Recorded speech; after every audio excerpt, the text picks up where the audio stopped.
ഇന്ത്യയും പാകിസ്ഥാനുമായുള്ള പ്രശ്നത്തിൽ America ഇടപെടുകയാണ്. America ഇടപെടുന്നത് ഒരു പക്ഷം പിടിച്ചുകൊണ്ടല്ല എങ്കിൽ പോലും പൂർണ്ണമായും പാകിസ്ഥാനെ വിമർശിക്കാനായി അമേരിക്ക തയ്യാറായിട്ടില്ല. ഇപ്പോൾ ഉണ്ടായ ഏറ്റവും അടുത്ത സംഭവം എന്ന് പറയുന്നത് അമേരിക്കയുടെ US state secretary Marco Rubio ബുധനാഴ്ച വിദേശകാര്യമന്ത്രി എസ് ജയശങ്കറും പാകിസ്ഥാൻ പ്രധാനമന്ത്രി ഷെഹബാസ് ഷെരീഫുമായി സംസാരിച്ചിരുന്നു. ഇരു രാജ്യങ്ങളും അന്വേഷണത്തിൽ പാകിസ്ഥാൻ ഈ പറയുന്ന ഇന്ത്യയുടെ അന്വേഷണത്തിൽ പാകിസ്ഥാൻ സഹകരിക്കണമെന്നാണ് മാർക്ക് റൂബിയോ പ്രധാനമായും ആവശ്യപ്പെട്ടത്.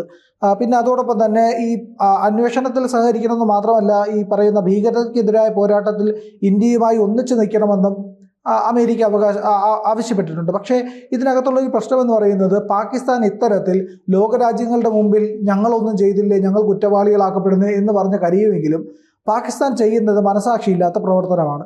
ഈ പറയുന്ന കാശ്മീരിലെ ആക്രമണത്തിനെ അപലപിക്കാനും മാർക്ക് റൂബിയോ തയ്യാറായിട്ടുണ്ട്. അതായത് ഇത് നീചമായ ആക്രമണമാണെന്നുള്ളത് ഉൾപ്പെടെയുള്ള മാർക്കോ റൂബിയോ പറഞ്ഞു. അത് നീചമായ ആക്രമണമാണ്, ഒരു തരത്തിലും മനസാക്ഷിയില്ലാത്ത ആക്രമണമാണെന്നും അപലപിക്കേണ്ടതുണ്ടെന്നും പാകിസ്ഥാനെ ഓർമ്മപ്പെടുത്തുകയും ചെയ്തിട്ടുണ്ട്. പക്ഷേ എന്നിരുന്നാലും ഇരു രാജ്യങ്ങൾ തമ്മിലുള്ള സംഘർഷം ലഘൂകരിക്കണമെന്നും ദക്ഷിണേഷ്യയിൽ സമാധാനം കൊണ്ടുവരണമെന്നും അമേരിക്കയുടെ സ്റ്റേറ്റ് സെക്രട്ടറി ആവശ്യപ്പെടുന്നു. പക്ഷേ ഇതിനകത്തുള്ള ചില പ്രശ്നങ്ങൾ എന്താണെന്ന് വെച്ചാൽ, ഇന്ത്യ ഇത്തരത്തിലുള്ള പ്രവർത്തനങ്ങളിലേക്ക് കടക്കുകയും കാശ്മീർ അടക്കമുള്ള മേഖലകളിൽ തീവ്രവാദ പ്രവർത്തനത്തിന് അമർച്ച ചെയ്യുകയും അവിടെ സ്വതന്ത്രവും സ്വസ്ഥമായ ഒരു ജീവിതം ജനങ്ങൾക്ക് നൽകുകയും ചെയ്യുമ്പോൾ പാകിസ്ഥാൻ അതിനെ തുരങ്കം വയ്ക്കുന്ന രീതിയിൽ വളരെ നിഷ്ഠൂരമായിട്ടുള്ള ആക്രമണങ്ങളിലേക്കാണ് കടക്കുന്നത് ഭീകരവാദികളെ ഉപയോഗിച്ചുകൊണ്ട്. ലഷ്കർ ഇ തോയിബയെ പൂർണ്ണമായി അവസാനിപ്പിച്ചു എന്ന് അവകാശപ്പെടുന്ന പാകിസ്ഥാൻ പക്ഷേ റിയാലിറ്റിയിലേക്ക് വരുമ്പോൾ ഇതിനെയെല്ലാം ഒരുമിച്ച് നിർത്തി ഈ പറയുന്ന ഭീകരശക്തികളെയെല്ലാം ഒന്നിച്ചു നിർത്തി ഇന്ത്യക്കെതിരെ അയക്കുകയാണ്. റെസിസ്റ്റന്റ് ഫ്രണ്ട് എന്ന് പറയുന്ന പാകിസ്ഥാന്റെ ഈ ലഷ്കർ ഇ തോയിബയുടെ ഇന്ത്യ വിഭാഗം, അതായത് കാശ്മീരിന് വേണ്ടി തന്നെ ഉണ്ടാക്കിയ 370 റദ്ദാക്കിയതിന് ശേഷം കാശ്മീരിൽ ആക്രമണങ്ങൾ നടത്താൻ വേണ്ടി ഉണ്ടാക്കിയിരിക്കുന്ന ഈ ഭീകര സംഘടന കാശ്മീരികളുടെ ഉറക്കം കെടുത്തുകയാണിപ്പോൾ. നമുക്കറിയാം, തീർച്ചയായും കാശ്മീർ സ്വതന്ത്രമാകുന്നു, കാശ്മീർ സ്വസ്ഥമാകുന്നു, അവിടുത്തെ ജനങ്ങൾ ശാന്തമായ ഒരു ജീവിതത്തിലേക്ക് വരുന്നു. അപ്പോഴും പാകിസ്ഥാന് കണ്ണുകടിയാണ് എന്നുള്ളതിൽ യാതൊരു സംശയവുമില്ല. പാകിസ്ഥാൻ ഇത്തരത്തിൽ ഏത് തരത്തിലാണ് കാശ്മീർ സ്വതന്ത്രമാകുന്നത്, സ്വസ്ഥമാകുന്നത് എന്ന് നോക്കിയിരിക്കുകയാണ്. ആ സമയത്ത് അവിടേക്ക് കൂടുതൽ പ്രശ്നങ്ങൾ ഉണ്ടാക്കുക, അവിടെ ഭീകരവാദികളെ റിക്രൂട്ട് ചെയ്യുക, POKയിൽ ട്രെയിനിങ് കൊടുക്കുക, ശേഷം വീണ്ടും കാശ്മീരിലേക്ക് അയക്കുക. അതിർത്തി നുഴഞ്ഞു കയറി വരുന്ന ഈ ഭീകരവാദികൾ സാധാരണക്കാരായ മനുഷ്യരോട് മതം ചോദിച്ച് വെടിവെച്ച് കൊല്ലുന്ന അവസ്ഥയിലേക്ക് എത്തിച്ചതിൻ്റെ പൂർണ്ണ ഉത്തരവാദിത്തം പാകിസ്ഥാനല്ലേ? അവിടെ പൂർണ്ണമായും പാകിസ്ഥാൻ എന്ന് പറയുന്ന ഭീകര രാഷ്ട്രത്തെ തള്ളിപ്പറയുകയാണ് അമേരിക്ക ചെയ്യേണ്ടത്. എന്നാൽ അമേരിക്ക ഇരുപക്ഷത്തിനോടൊപ്പം ഒരുപോലെ എന്ന് പറയുന്ന ഒരു നയമെടുക്കുന്നു. ഇതിലാണ് പ്രശ്നം. അതായത് നമ്മൾ ഏത് ഭാഗത്താണ് എനിക്ക് പക്ഷമില്ല എന്ന് പറയുന്നത് കൃത്യമായ പക്ഷമാണ്. അത് ഏറ്റവും വലിയ വ്യാജമാണ്. എനിക്ക് പക്ഷം ഉണ്ടായിരിക്കുക എന്നുള്ളതാണ് ശരി. എനിക്ക് ശരിയുടെ പക്ഷം ഉണ്ടായിരിക്കണം. ഇവിടെ എന്താണ് ശരി എന്നുള്ളത് ഏറ്റവും കൃത്യമായി നമ്മൾ ആലോചിച്ച് നോക്കുക. ഒരു ഭീകരാക്രമണം ഉണ്ടാകുന്നു, സ്വാഭാവികമായിട്ടും 100% തെളിവുള്ള കാര്യങ്ങളാണ് പാകിസ്ഥാനാണ് ഇതിൻ്റെ പിന്നിലെന്ന്. ആ ഭീകരാക്രമണത്തിന് കാരണക്കാരായ പാകിസ്ഥാൻ ഭീകരപ്രവർത്തനം എന്നേക്കുമായി അവസാനിപ്പിക്കുകയല്ലേ വേണ്ടത്? ഈ പറയുന്ന തീവ്രവാദികൾക്ക് ചെലവും കൊടുത്ത് മുന്നോട്ട് പോകുന്ന പാകിസ്ഥാന്റെ നയതന്ത്രം, ആ കാര്യത്തിന് അവസാനം വരുത്തുകയല്ലേ വേണ്ടത്? അതാണോ ഇന്ത്യക്ക് നേരെ ആണവായുധം പ്രയോഗിക്കുമെന്ന് നായികയ്ക്ക് 40 വട്ടം അവരുടെ 400 മന്ത്രിമാരെ കൊണ്ട് പറയിക്കുന്നതാണോ ശരി? ഇത്തരത്തിൽ പാകിസ്ഥാന് യാതൊരുവിധ ഉത്തരവാദിത്വവും ലോകരാജ്യങ്ങൾക്ക് മുന്നിൽ, ലോകത്തോട്, ഭൂമിയോട് ഇല്ല എന്നുള്ളതിൻ്റെ തെളിവാണ് കാണിക്കുന്നത്. എല്ലാ തരത്തിലുമുള്ള നശീകരണം മാത്രമാണ് പാകിസ്ഥാൻ ലക്ഷ്യം വയ്ക്കുന്നത്. ഒരു നശീകരണ രാജ്യം, ഒരു ക്രിമി രാഷ്ട്രം, അതാണ് പാകിസ്ഥാൻ. പാകിസ്ഥാനെ തള്ളിപ്പറയാൻ എന്തുകൊണ്ടാണ് അമേരിക്കയ്ക്ക് മടി എന്ന് വെച്ചാൽ, അമേരിക്ക ആത്യന്തികമായി ഇന്ത്യയുടെ മിത്രമല്ല. കാരണം അമേരിക്കയ്ക്ക് ഒറ്റ മിത്രമേ ഉള്ളൂ, അത് ധനമാണ്, പണം, ലാഭം മാത്രം ലക്ഷ്യം വയ്ക്കുന്ന ഒരു മുതലാളിത്ത രാജ്യമാണ് അമേരിക്ക. അവർക്ക് യാതൊരു വിധത്തിലുള്ള മാനവിക ബോധമോ ഇല്ലെങ്കിൽ അവർക്ക് ഈ പറയുന്ന ജനങ്ങളുടെ ക്ഷേമമോ ഒന്നും ലക്ഷ്യമുള്ള രാജ്യമല്ല. പക്ഷേ ലോകശക്തിയായി നിലനിൽക്കുന്ന അമേരിക്കയോട് ഇന്ത്യ സഹകരിക്കുന്നതിൻ്റെ കാരണം ഭീകരതയ്ക്കെതിരെ അമേരിക്ക എടുക്കുന്ന നിലപാടുകളും പൊതുവിലുള്ള അമേരിക്കയുടെ ചില നയങ്ങളുമാണ്. ആ കാര്യങ്ങളോട്, ചില കാര്യങ്ങളോട്, അതായത് ഇന്ത്യ അമേരിക്കയെ അംഗീകരിക്കുന്ന അല്ലെങ്കിൽ അമേരിക്കയോടൊപ്പം പ്രവർത്തിക്കുന്ന ഉപാധികളോടെയാണ്. കാരണം ഇന്ത്യയുടെ ലക്ഷ്യം ലോകാസമസ്ത സുഖിനോ ഭവന്തു എന്നുള്ളതാണ്. എല്ലായ്പ്പോഴും ഇന്ത്യ പ്രവർത്തിക്കുന്നത്, ഇന്ത്യ മുന്നോട്ട് പോകുന്നത്, ഇന്ത്യയുടെ വീക്ഷണം, ഇന്ത്യ ലോകരാജ്യങ്ങൾക്ക് മുന്നിൽ വയ്ക്കുന്ന ആശയം, ഇതെല്ലാം തന്നെ സർവ്വലോകത്തിനും സുഖം വരട്ടെ എന്നുള്ളതാണ്.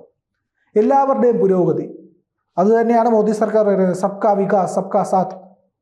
ആ വികസനത്തിൻ്റെയും ആ മാതൃകയുടെയും ആശയങ്ങൾ എന്ന് പറയുന്നത് ഇന്ത്യ നൂറ്റാണ്ടുകളായി, യുഗങ്ങളായി പിന്തുടരുന്ന മൂല്യങ്ങൾ തന്നെയാണ്.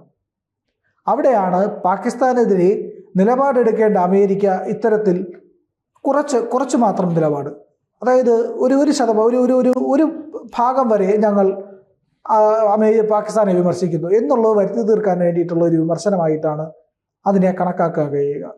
പക്ഷെ പൂർണ്ണമായിട്ടും ഇന്ത്യ എന്ന് പറയുന്ന രാജ്യത്തിന് പാകിസ്ഥാനെ തള്ളിപ്പറയുക തന്നെയാണ് ചെയ്യുന്നത്. അതുതന്നെയാണ് നമ്മളുടെ നയവും. ഇത്തരത്തിലുള്ള ഭീകരവാദ പ്രവർത്തനം നടത്തി സാമാന്യമായിട്ടുള്ള യാതൊരു മാന്യതയും കാണിക്കാത്ത ഏറ്റവും നീചമായ ആക്രമണം നടത്തുന്ന ഒരു രാജ്യത്തിനോട് ഒരു തരത്തിലുള്ള ദാക്ഷിണ്യവും ഇന്ത്യ കാണിക്കേണ്ടതില്ല. ഈ ഭീകരാക്രമണം കഴിഞ്ഞതിന് ശേഷം പാകിസ്ഥാൻ എത്രത്തോളം ഒരു വൃത്തികെട്ട രാജ്യമാണ് എന്നുള്ളത് തെളിയിച്ചു കൊണ്ടിരിക്കുകയാണ്. അതിർത്തിയിൽ അവർ കൂടുതൽ പ്രകോപനം സൃഷ്ടിക്കുകയാണ്. അവരുടെ സൈന്യമാണ് വെടിവെക്കുന്നത് ഇന്ത്യൻ സൈന്യത്തിന് നേരെ, ഇന്ത്യൻ പോസ്റ്റുകൾക്ക് നേരെ. അല്ല, എന്തുകൊണ്ടാണ് പാകിസ്ഥാൻ യാതൊരു പങ്കുമില്ല ഭീകരാക്രമണത്തിലെങ്കിൽ എന്തിനു വേണ്ടിയിട്ടാണ് അതിർത്തിയിൽ പ്രകോപനം സൃഷ്ടിക്കുന്നത്? അതിർത്തിയിൽ വെടിവയ്പ് നടത്തുന്നത് എന്തിനാണ്? കാര്യം എന്ന് പറഞ്ഞു കഴിഞ്ഞാൽ ഇന്ത്യ പൂർണ്ണമായിട്ടും ഇത്തരത്തിലുള്ള പാകിസ്ഥാൻ്റെ നയങ്ങളെ എതിർക്കുന്നുണ്ട്, പാകിസ്ഥാൻ്റെ ഭീകരപ്രവർത്തനത്തെ എതിർക്കുന്നുണ്ട്. അത് എതിർക്കാതിരിക്കാൻ ഇന്ത്യക്ക് കഴിയില്ല. അങ്ങനെ വരുമ്പോൾ ലോക സമാധാനത്തിന് വേണ്ടി, ഈ മേഖലയുടെ ദക്ഷിണേഷ്യയുടെ സമാധാനത്തിന് വേണ്ടി പാകിസ്ഥാൻ എന്ന് പറയുന്ന അക്രമി രാഷ്ട്രത്തെ നിലയ്ക്ക് നിർത്തേണ്ടത് ഇന്ത്യയുടെ ഉത്തരവാദിത്തമാണ്. കാരണം ഇവിടുത്തെ മേജർ പ്ലെയർ ഇന്ത്യയാണ്. സൗത്ത് ഏഷ്യയിലെ ഏറ്റവും വലിയ, ഏറ്റവും ശക്തമായ രാജ്യമാണ് ഇന്ത്യ. ആ ഇന്ത്യക്ക് പൂർണ്ണമായിട്ടുള്ള ഉത്തരവാദിത്വം ഈ മേഖലയോടുണ്ട്. അങ്ങനെ വരുമ്പോൾ പാകിസ്ഥാൻ്റെ ഏത് നീചപ്രവൃത്തിയും ഇന്ത്യ 100% എതിർക്കും. അതിൽ യാതൊരു സംശയവുമില്ല. അത് അമേരിക്ക 100% പാകിസ്ഥാനെ എതിർക്കാൻ തയ്യാറായില്ലെങ്കിലും, അമേരിക്ക അതിൽ നിന്നെല്ലാം വിട്ടു നിന്നാലും ശരി, ഇന്ത്യ പാകിസ്ഥാനെ പൂർണ്ണമായി എതിർക്കുകയും തള്ളിപ്പറയുകയും ചെയ്തിരിക്കും. അതിൽ യാതൊരു സംശയവുമില്ല. പാകിസ്ഥാൻ്റെ ഭീകരപ്രവർത്തനത്തിന് കൃത്യമായ മറുപടി ശക്തമായ രീതിയിൽ സമയത്ത്, അതിനെ ഏറ്റവും അനുയോജ്യമായ സമയത്ത് ഇന്ത്യ നൽകുകയും ചെയ്യും. അതിലും യാതൊരു സംശയവുമില്ല. അതിർത്തിയിൽ ഇന്നലെയും പ്രകോപനമുണ്ടായി. രാത്രിയിൽ ഒളിച്ചിരുന്ന് വെടിവെക്കുക എന്ന് പറയുന്നതാണല്ലോ പാകിസ്ഥാൻ്റെ നയം. അത് എല്ലാ കാലത്തും തുടരുന്നുണ്ട്. ഷഹബാസ് ഷെരീഫിനോടും അമേരിക്കൻ സ്റ്റേറ്റ് സെക്രട്ടറി സംസാരിച്ചു, പാകിസ്ഥാൻ പ്രധാനമന്ത്രിയോട്. ഇത്തരത്തിൽ ചില ഉപദേശങ്ങൾ അമേരിക്ക കൊടുക്കുന്നുണ്ട്.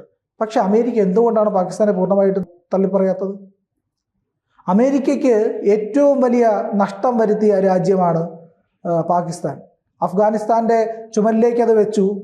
പാകിസ്ഥാനിൽ നിന്നുള്ള താലിബാനികളാണ് അഫ്ഗാനിസ്ഥാനിൽ താലിബാൻ എന്ന് പറയുന്ന ഭീകര സംഘടന തന്നെ ഉണ്ടാക്കുന്നത്. പാകിസ്ഥാൻ്റെ റെഗുലർ സോൾജേഴ്സ് അവർ തന്നെയാണ് പോകുന്നത്. സ്വയം വിത്ത് ഇട്ട് കൊടുത്തത്, അതിന് വേണ്ടിയിട്ടുള്ള വിത്തിട്ട് കൊടുത്തത് അമേരിക്ക തന്നെ ആയിരുന്നു. പക്ഷേ അമേരിക്കയ്ക്ക് ഏറ്റവും വലിയ നാശം വിതച്ച ആക്രമണം, ട്വിൻ ടവർ ആക്രമണത്തിന്, പക്ഷേ അതിന് പാകിസ്ഥാനും വ്യക്തമായ പങ്കുണ്ട്. അതിനാൽ തന്നെ കൃത്യമായ നിലപാട് ഭീകരവാദത്തിനെതിരെ ഇനിയും അമേരിക്ക എടുത്തില്ലെങ്കിൽ, പാകിസ്ഥാനെതിരെ കൃത്യമായ നയം എടുത്തില്ലെങ്കിൽ, ഭാവിയിലും അമേരിക്കയ്ക്ക് ഇതിൽ നിന്നുള്ള തിരിച്ചടി ഉണ്ടാകും.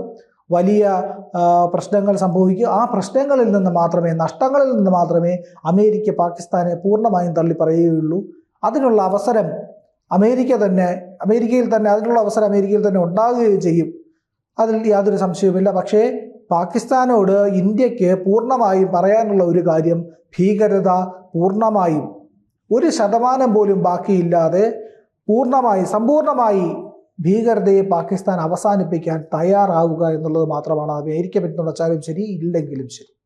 കൂടുതൽ വാർത്തകളും വിശേഷങ്ങളും നിങ്ങളിലേക്ക് എത്താൻ ABC മലയാളം സബ്സ്ക്രൈബ് ചെയ്യുക, ബെൽ ബട്ടണും അമർത്തുക.